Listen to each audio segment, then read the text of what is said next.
So, Laura and Mary want to hear about Pa when he was a naughty little boy. The next section is called The Story of Pa and the Voice in the Woods. Can I bring it a little bit closer? When I was a little boy, not much bigger than Mary, I had to go every afternoon to find the cows in the woods and drive them home. My father told me never to play by the way, but to hurry and bring the cows home before dark, because there were bears and wolves and panthers in the woods. One day I started earlier than usual, so I thought I did not need to hurry. There were so many things to see in the woods, and I forgot that dark was coming. There were red squirrels in the trees, chipmunks scurrying through the leaves, and little rabbits playing games together in the open spaces. Little rabbits, you know, always have games together before they go to bed. I began to play. I was a mighty hunter, stalking the wild animals and the Indians. I played I was fighting the Indians until the woods seemed full of wild men. And then all at once I heard the birds twittering, "Good night." It was dusky in the path and dark in the woods. I knew that I must get to the cows and get them home quickly, or it would be black night before they were safe in the barn, and I couldn't find the cows. I listened, but I could not hear their bells. I called, but the cows didn't come. I was afraid of the dark and of the wild beasts, but I dared not go home to my father without the cows. So I ran through the woods, hunting and calling. All the time, the shadows were getting thicker and darker, and the woods seemed larger, and the trees and the bushes looked strange. I could not find the cows anywhere. I climbed up hills looking for them and calling, and went down into dark ravines calling and looking. I stopped and listened for cowbells. There was not a sound but the rustling of the leaves. Then I heard a loud breathing and thought a panther was there in the dark behind me, but it was only my own breathing. My bare legs were scratched by the briars, and when I ran through the bushes, their branches struck me. But I kept on, looking and calling, "Suki, Suki, Suki, Suki." I shouted with all my might, "Suki!" Right over my head, something asked, "Who?" My hair stood straight on end. "Who?" the voice said again. And then how I did run. I forgot all about the cows. All I wanted was to get out of the dark woods to get home.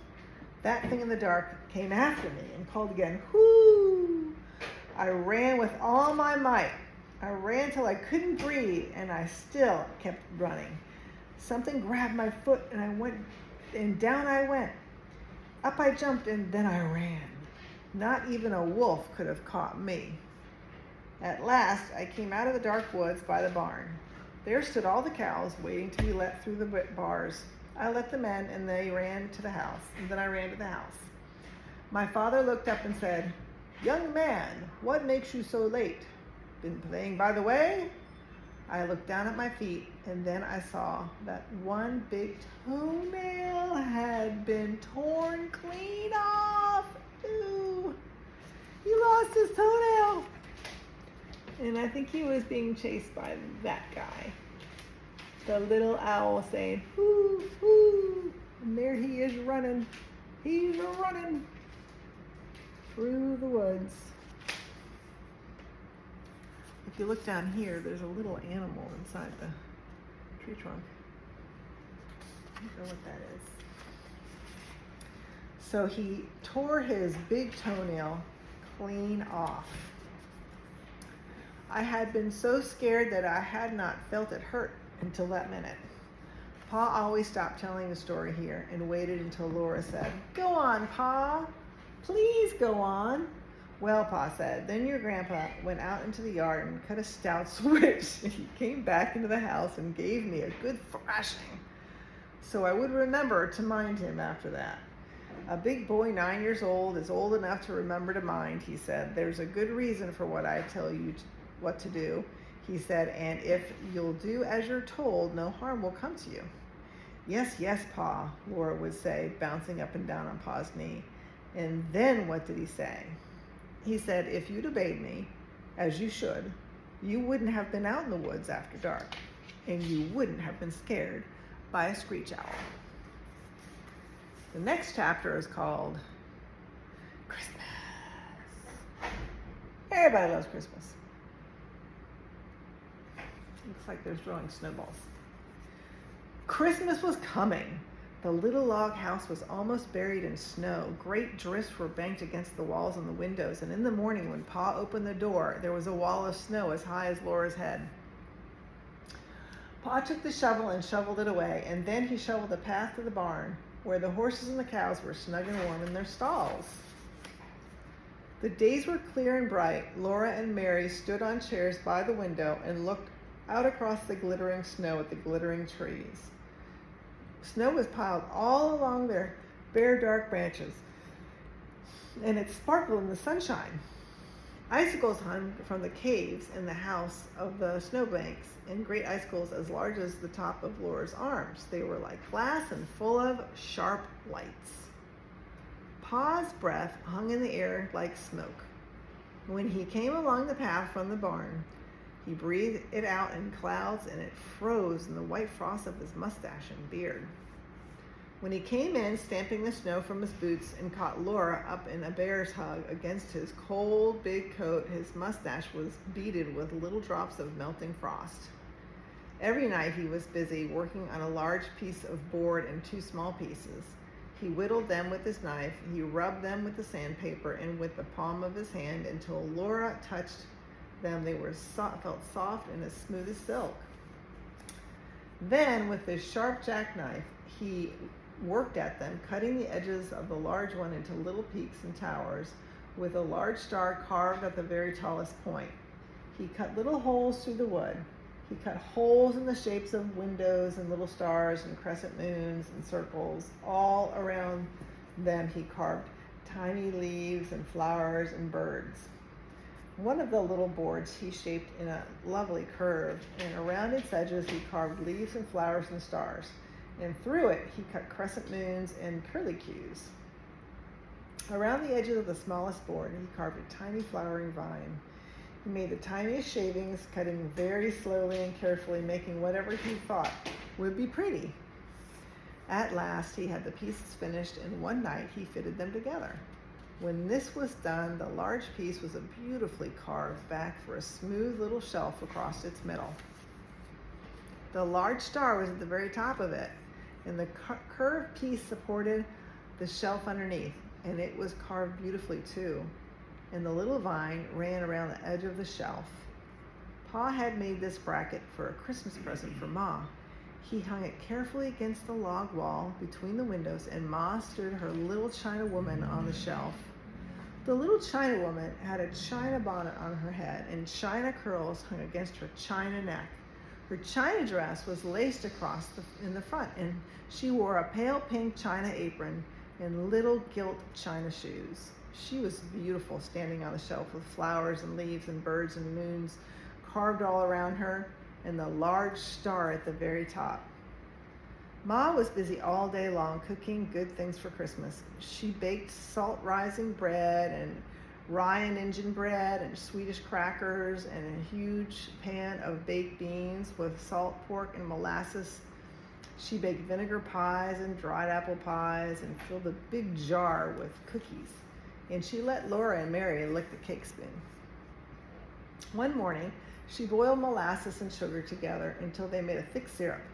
And Pa brought in 2 pans of clean white snow from outdoors. Laura and Mary each had a pan, and Pa and Ma showed them how to pour the dark syrup in little streams onto the snow. So they've got ice in their pans, and they've got that thick molassesy, syrupy stuff, and they're making shapes with them. I think they're making hard candy with it, because the cold of the snow then makes it freeze up. They made circles and curlicues and squiggly things, and these hardened at once. and were candy.